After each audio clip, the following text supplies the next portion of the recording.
नमस्कार, आप देख रहे हैं न्यूज वन इंडिया और आपके साथ मैं हूं अंशिका पाठक। बुलेटिन की शुरुआत करेंगे बड़ी खबर के साथ। लखनऊ से सामने आ रही है जो प्रदेश बीजेपी के पदाधिकारियों की बैठक लगातार जारी है। बीजेपी प्रदेश अध्यक्ष स्वतंत्र देव सिंह अध्यक्षता कर रहे हैं। संगठन महामंत्री सुनील बंसल भी बैठक में मौजूद हैं। बीजेपी के सभी मोर्चे के पदाधिकारी बैठक में शामिल हैं। कल बीएल संतोष के दौरे से पहले यूपी बीजेपी की बैठक, राष्ट्रीय संगठन महामंत्री के दौरे से पहले बैठक की तैयारी मंत्री आशुतोष टंडन और मंत्री स्वामी प्रसाद मौर्य भी पहुंचे हुए हैं। तो महत्वपूर्ण बैठक है। दौरे से पहले बीजेपी के पदाधिकारियों की बैठक अभी फिलहाल लगातार जारी है। संगठन महामंत्री सुनील बंसल भी इस बैठक में मौजूद हैं। तो बीजेपी की तरफ से 2022 विधानसभा चुनाव को लेकर रोड मैप तैयार किया जा रहा है। तमाम पदाधिकारी इस बैठक में मौजूद हैं। चर्चा की जा रही है, अलग अलग पहलुओं पर इस बैठक में बातचीत की जा रही है। मंत्री आशुतोष टंडन भी इस बैठक में मौजूद है। प्रदेश बीजेपी के पदाधिकारियों की बैठक इस वक्त लगातार जारी है। बीजेपी प्रदेश अध्यक्ष स्वतंत्र देव सिंह बैठक की अध्यक्षता कर रहे हैं। संगठन महामंत्री सुनील बंसल भी इस बैठक में मौजूद हैं।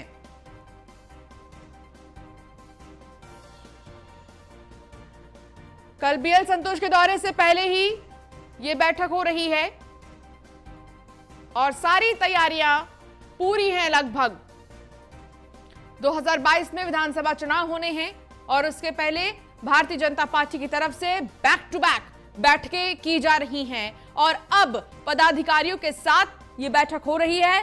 स्वतंत्र देव सिंह बीजेपी प्रदेश अध्यक्ष मौजूद हैं इस बैठक में, वही अध्यक्षता कर रहे हैं इस बैठक की और तमाम अहम पहलुओं पर बातचीत की जा रही है। एक प्लानिंग की जा रही है, रणनीति तैयार की जा रही है कि आखिर 2022 के विधानसभा चुनाव में किन किन चीजों पर सबसे ज्यादा फोकस रहना है।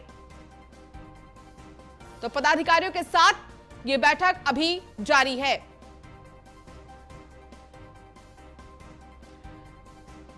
नीलेश चौहान हमारे संवाददाता हमारे साथ बीजेपी ऑफिस से जुड़ गए हैं, उनसे हम बातचीत करेंगे। नीलेश, क्या जानकारी मिल रही है? फिलहाल ये बैठक जारी है, कितनी महत्वपूर्ण ये बैठक है? देखिए, भारतीय जनता पार्टी के राष्ट्रीय संगठन महामंत्री बीएल संतोष का एक माह के अंदर ये दूसरा उत्तर प्रदेश का दौरा है। उससे ठीक पहले भारतीय जनता पार्टी उत्तर प्रदेश के जो संगठन के लोग हैं, जो सरकार के मंत्री हैं, वो एक बैठक कर रहे हैं। ये अहम बैठक इसलिए भी मानी जा रही है क्योंकि एक माह के अंदर बीएल संतोष, जो कि राष्ट्रीय संगठन महामंत्री, उनका उत्तर प्रदेश में दूसरा दौरा है। हाल ही में संपन्न हुए पंचायत चुनाव की अगर हम बात करें तो पंचायत चुनाव के दौरान भाजपा ने जो सीटों की अपेक्षा की थी वो कहीं ना कहीं पूरी नहीं। उसके बाद से लगातार उत्तर प्रदेश में मंथन चल रहा है। तमाम जो है दिल्ली के राष्ट्रीय संगठन मंत्री और तमाम अन्य पदाधिकारी लगातार उत्तर प्रदेश में आ रहे हैं, बैठकों पर बैठकें कर रहे हैं। कल की अगर हम बात करें तो कल भी तमाम मोर्चों के प्रदेश अध्यक्षों की घोषणा की गई थी। आज इस बैठक की बात करें तो प्रदेश अध्यक्ष स्वतंत्र देव सिंह और संगठन महामंत्री सुनील बंसल, उसके साथ ही कैबिनेट मंत्री आशुतोष टंडन, मंत्री स्वामी प्रसाद मौर्य इस बैठक में मौजूद हैं। उसके अलावा जो आयोगों के अध्यक्ष और जो मोर्चों के अध्यक्ष कल बनाए गए थे, जिनका घोषणा कल किया गया था, वो कहीं ना कहीं इस बैठक में वर्चुअल माध्यम से जुड़े हुए हैं। तो काफी अहम बैठक मानी जा सकती है ये। मैं इस समय बीजेपी के प्रदेश कार्यालय पर मौजूद हूं, जहां पर आप देख सकते हैं कि लगातार जो संगठन के पदाधिकारी हैं उनका आना जाना लगा हुआ है। ये बैठक इसलिए भी अहम है क्योंकि राष्ट्रीय संगठन महामंत्री कल एक बार फिर से उत्तर प्रदेश में होंगे और उत्तर प्रदेश में आगामी दिनों की अगर हम बात करें तो ब्लॉक प्रमुखों की और जिला पंचायत अध्यक्षों का चुनाव होना बाकी है। क्योंकि पंचायत चुनाव में जिस तरीके से भारतीय जनता पार्टी ने अंदाजा लगाया था कि उनकी पार्टी को इतने सदस्य जीतेंगे या इतने संख्या में पार्टी के जो लोग हैं वो जीतकर आएंगे, लेकिन वो अपेक्षा के अनुरूप नहीं रहा, जिसके बाद से लगातार मंथन चल रहा है। आगामी दिनों में उत्तर प्रदेश के अंदर ब्लॉक प्रमुखों का चुनाव है, उसके अलावा जिला पंचायत अध्यक्षों का चुनाव और 2022 में उत्तर प्रदेश में विधानसभा चुनाव है। उससे ठीक पहले लगातार जो है ये बैठकों का दौर चल रहा है। देखिए, यहाँ पर एक पदाधिकारी पहुंचे हैं, वो मीडिया से मुखातिब भी हो रहे हैं। तो कहीं ना कहीं ये कहा जा सकता है बिल्कुल आप ठीक कह रहे हैं नीलेश, और ऐसे में बहुत महत्वपूर्ण ये बैठक है क्योंकि 2022 में विधानसभा चुनाव है और उसके पहले back to back Bharatiya Janata party बैठकें कर रही है और रोड मैप तैयार किया जा रहा है बीजेपी की तरफ से कि आखिर कौन से वो मुद्दे हैं, कौन सी वो चीजें हैं जिन पर बहुत ज्यादा ध्यान देने की जरूरत है, क्योंकि कोरोना काल में बहुत सारी ऐसी चीजें हैं जिसको लेकर विपक्षियों ने निशाना साधा है। तो उन सारे लूप होल्स को क्लियर करने के लिए भारतीय जनता पार्टी एक भी मौका नहीं छोड़ना चाहती और Bharatiya Janata party back to back बैठकें कर रही है। फिलहाल पदाधिकारियों की जो बैठक है वो जारी है। मंत्री आशुतोष टंडन भी इस बैठक में मौजूद है। स्वतंत्र देव सिंह की अध्यक्षता में यह बैठक हो रही है। तो बीजेपी के प्रदेश अध्यक्ष स्वतंत्र देव सिंह अध्यक्षता में ही बैठक हो रही है। संगठन महामंत्री सुनील बंसल भी इस बैठक में मौजूद हैं।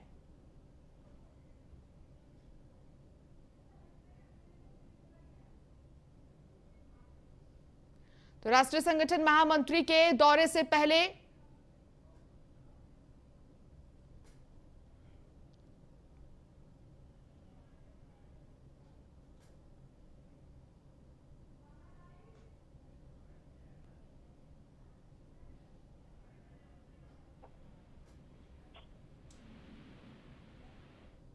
सांसद, विधायक और पार्टी पदाधिकारियों ने गोद लिया है, उस पर उसकी डेंटिंग, पेंटिंग, मरम्मत और ठीक ढंग से करा रही है पार्टी।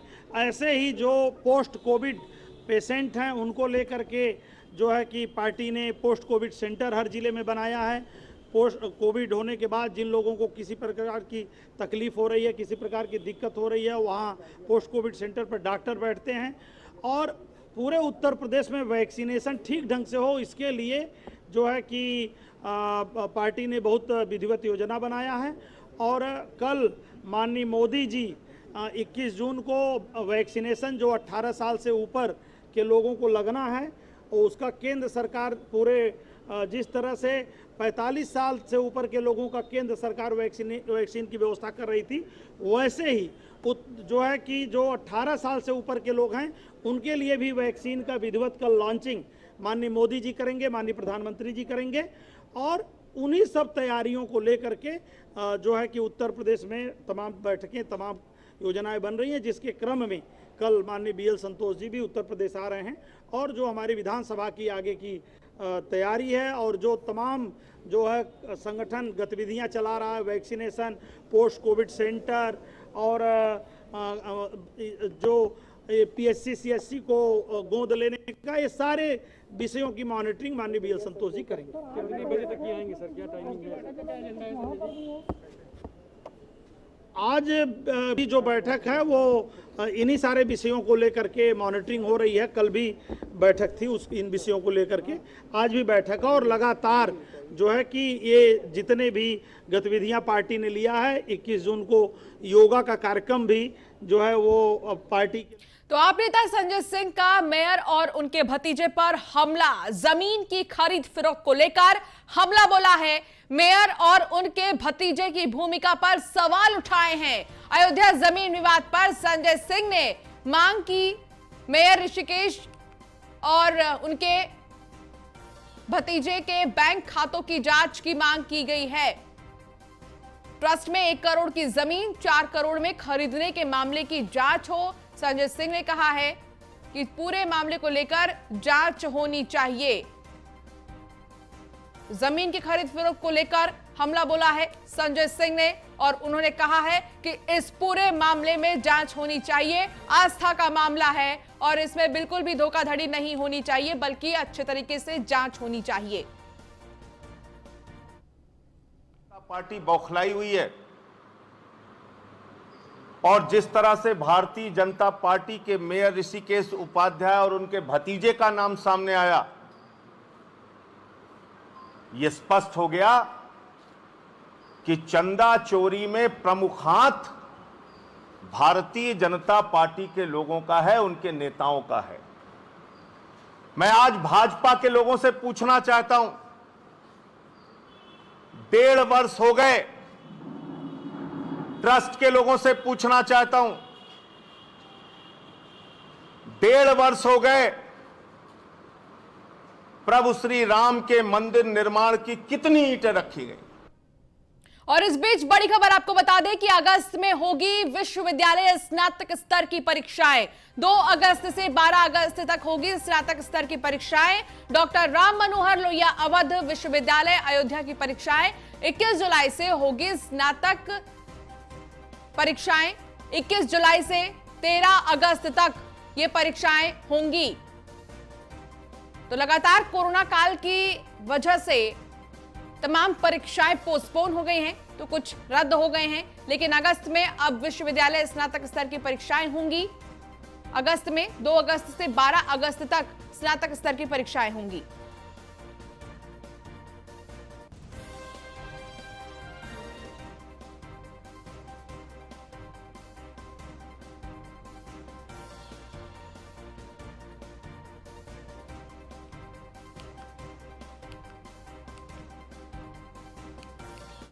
तो लखनऊ से बड़ी खबर आपको बता दें कि 2 से ज्यादा बच्चे वालों की सुविधाओं में अब कटौती होगी।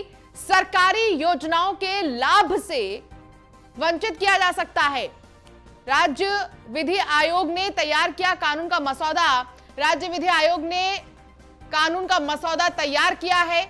यूपी में 2 से ज्यादा बच्चे वालों की सुविधाओं में कटौती होगी। सरकारी योजनाओं के लाभ से किया जा सकता है वंचित। राज्य विधि आयोग ने तैयार किया कानून का मसौदा।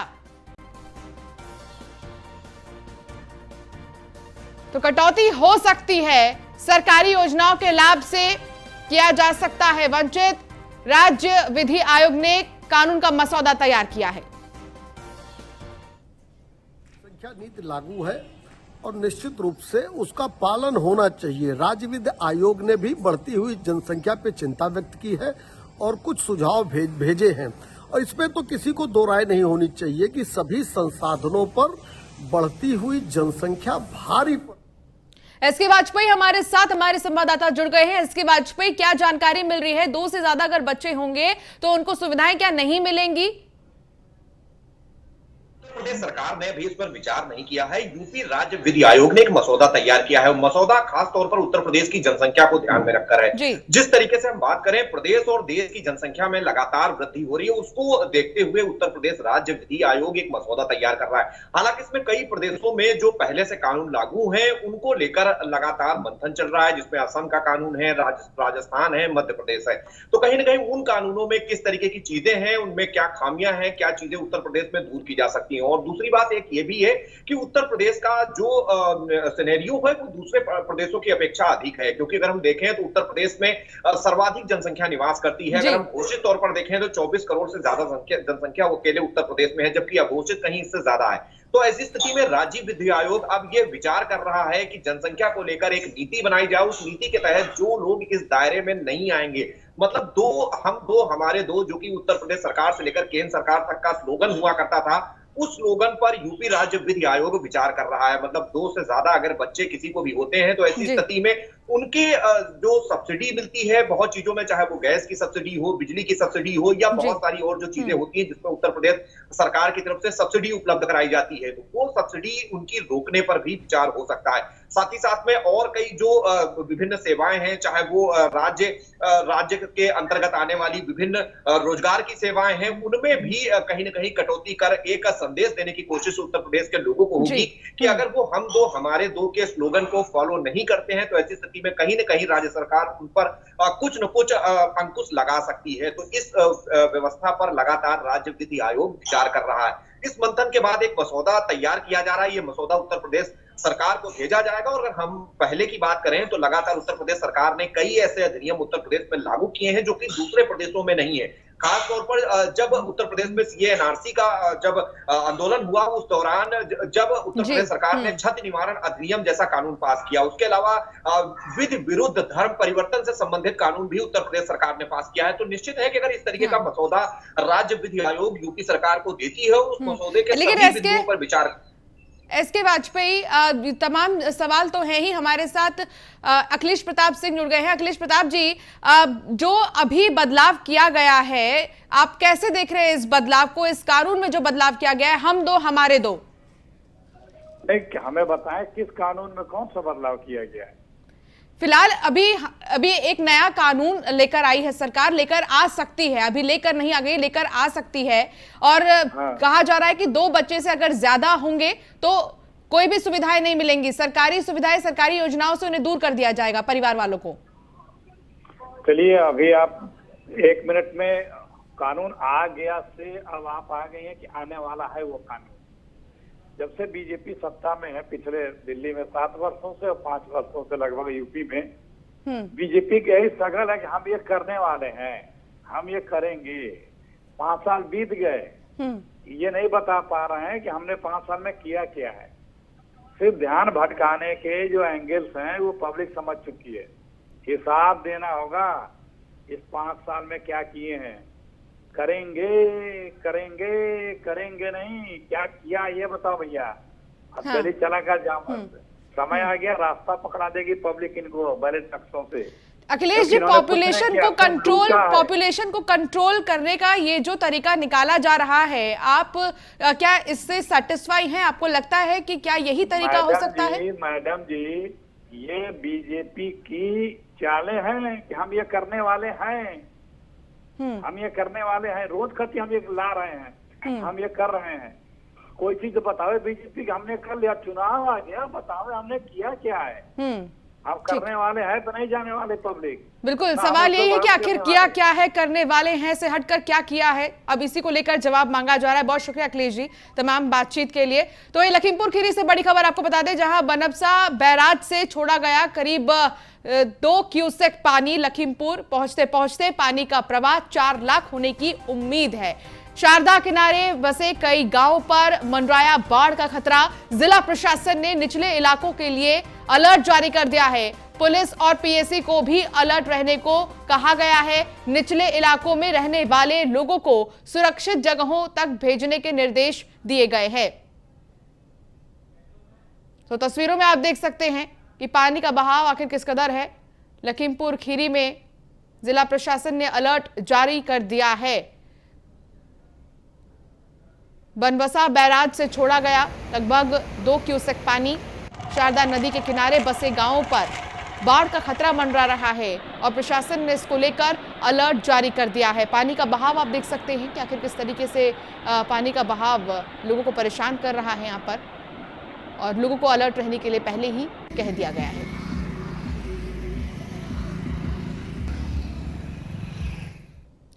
तो वही कानपुर से खबर, जहां छेड़छाड़ का विरोध करने पर युवती से मारपीट की गई है। देर रात हुई वारदात में 2 पक्ष आमने सामने हुए। घटनास्थल पर पहुंचे बजरंग दल कार्यकर्ताओं ने आरोप लगाए हैं, हिंदुओं के जबरन पलायन करवाने का गंभीर आरोप लगाया है। तनाव को देखते हुए मौके पर भारी पुलिस बल भी तैनात है। कर्नलगंज थाना इलाके का यह पूरा मामला बताया जा रहा है। तो देर रात ये वारदात हुई है। छेड़खानी का जब विरोध किया जा रहा था तो युवती से मारपीट की गई।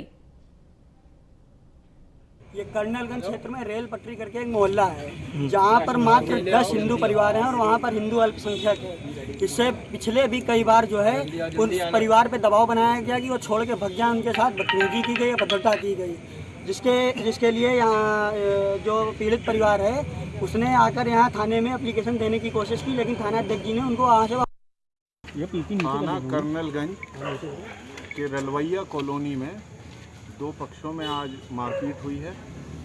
अभी घटनास्थल का मौका मुआयना किया गया है। जटिल लोगों से बात होने के बाद तहरीर के आधार पे वैधानिक कार्रवाई की जाएगी। सर, विवाद किस बात पे हुआ था? अभी उसकी पूछताछ की जा रही है। जो लोग चोटिल हैं उनसे भी बात नहीं हो पाई है। थाना कर्नल तो वही लखीमपुर खीरी से खबर, जहां बारिश ने खोली स्वास्थ्य व्यवस्था की पोल। बारिश के बाद तालाब में तब्दील हुआ स्वास्थ्य केंद्र। अस्पताल में जलभराव होने से स्वास्थ्य सेवाएं ठप हो गई हैं। स्वास्थ्य केंद्र के ग्राउंड में खड़े एम्बुलेंस में भरा पानी है और जलभराव से मरीजों और तीमारदारों की मुश्किलें बढ़ गई हैं। निघासन तहसील के तिकोनिया स्थित पीएचसी की ये तस्वीर है। आप देख सकते हैं कि अस्पताल में पानी भर गया है, एम्बुलेंस खड़ी है, इसमें भी पानी भर गया है, लेकिन यहाँ पर कोई भी नहीं पहुंच रहा, ना ही इस तस्वीर को देख रहा है। हर कोई पीछे हट रहा है बात करने से। जो भी स्वास्थ्य व्यवस्थाएं हैं वो ठप पड़ी हुई हैं। आसपास के रहने वाले लोग परेशान हैं। मरीजों और तीमारदारों की मुश्किलें बढ़ गई हैं। बारिश ने स्वास्थ्य व्यवस्था की पोल खोल दी। जो स्वास्थ्य सेवाएं हैं वो देखा जाए तो बेहाल हैं। पानी भरा हुआ है वहाँ पे। हमारे साथ में तीमारदार हैं, उनसे पूछना चाहेंगे क्या वजह है। आप लोग जैसे वहाँ दवा लेने जाते हो, बीमार व्यक्ति भी जाता है दवा लेने, कितना पानी भरा होता है, किन स्थितियों का सामना करना पड़ता है। वहाँ तक पहुँच ही नहीं पाते हैं, इतना तो पानी भरा हुआ है। ठीक है, कैसे जाएं? या फिर नाव हो, नाव से जाएं। प्राइवेट दिखाते हैं, वहाँ जब पानी भरा तो कैसे वहाँ पहुँच पाएंगे। सरकार इतना पैसा दे रही, यहाँ लगा ही नहीं रही हॉस्पिटल में, PSC टुकनिया में इतना पानी भरा हुआ है। पूरे टुकनिया का पानी हॉस्पिटल में आता है। तो किस प्रकार से वहाँ डॉक्टर नहीं है क्या? इमरजेंसी सेवाएँ क्या बंद हैं, बंद पड़ी? चालू हैं, लेकिन जाए कैसे आदमी जब पूरे पानी भरा है। 4-4 फुट 2-2 फुट कैसे जाए आदमी? प्राइवेट दिखाता है। जैसा कि सरकार दावा करती है कि स्वास्थ्य सेवाओं के लिए काफ़ी पैसा बजट आता है, तो क्या बजट नहीं लग पा रहा वहाँ पे? कहाँ लग पा रहा? आप देख लीजिए वहाँ स्थिति कैसी है। सब पानी भरा हुआ, एम्बुलेंस पानी में सड़ रही है, कोई सेवाएं नहीं है। तो खबर संत कबीर नगर से, जहां सपा जिलाध्यक्ष गौहर अली के गोदाम पर छापा पड़ा है। देर रात गोदाम पर राजस्व और खाद्य विभाग ने छापा मारा। गौहर के गोदाम से सरकारी खाद्यान्न की बोरियां बरामद की गई हैं। वार्ड नंबर 11 के जिला पंचायत सदस्य हैं गौहर। जांच में जुटे अफसर सेमरियावा के केशवापुर रोड पर स्थित आज गोदाम का यह पूरा मामला बताया जा रहा है। तो संत कबीर नगर से खबर, जहां सपा जिलाध्यक्ष गौहर अली के गोदाम पर छापा मारा गया। देर रात गोदाम पर राजस्व और खाद्य विभाग ने छापा मारा। गौहर के गोदाम से कई बोरियां मिली हैं राशन की। अब जिसको लेकर सवाल उठ रहे हैं कि आखिर ये बोरियां पहुंची कैसे यहां पर, और जांच पड़ताल भी की जा रही है। तो तस्वीरों में आप देख सकते हैं ये गोदाम की तस्वीर, जहां राशन बोरियों में सपा जिलाध्यक्ष के गोदाम में छापा मारा गया और यहां पर कई सारी बोरियां बरामद की गई हैं राशन की। राजस्व और खाद्य विभाग ने यह छापा मारा। खबर अंबेडकर नगर से, जहां भारी बारिश के चलते छप्पर पर कच्ची दीवार गिर गई है। दीवार के नीचे दबी 3 बहन, 6 वर्षीय मासूम की मौत हो गई है। 2 बहनों की हालत गंभीर है। महुआ थाना क्षेत्र के रामनगर की यह पूरी घटना है। आप तस्वीरों में देख सकते हैं कि एक झोपड़ी है, उस पर एक छत गिर गई, जिसके चलते 3 बहनें दब गई, जिसमें से एक की मौत हो गई है और 2 गंभीर स्थिति में अस्पताल में भर्ती हैं। परिवार वालों का रो रो कर बुरा हाल है। भारी बारिश के चलते कच्ची दीवार एक झोपड़ी पर गिर गई। दीवार के नीचे 3 बहन दब गईं, जिनमें से एक मासूम की मौत हो गई है और 2 की स्थिति गंभीर है। अस्पताल में दोनों ही बहनें भर्ती हैं, जहां इलाज किया जा रहा है।